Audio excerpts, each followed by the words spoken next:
Bonjour Madame Duparc.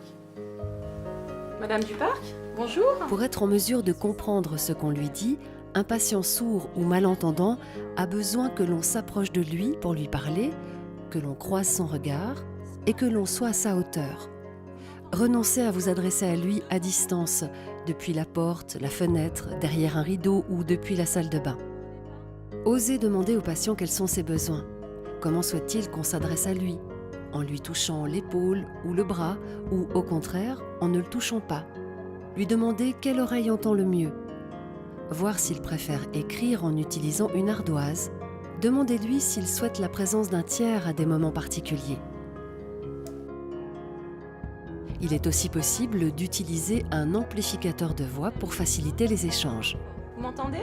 Pour assurer la continuité de la prise en charge, tout ce qui est mis en place pour faciliter la communication avec la personne doit être documenté dans DPI. On va utiliser cet appareil maintenant pour communiquer.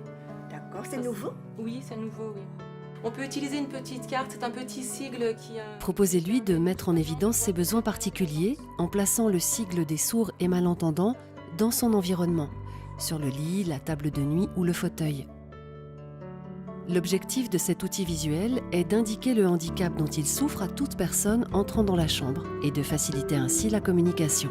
Vous utilisez des appareils auditifs ou pas du tout? Quelques recommandations.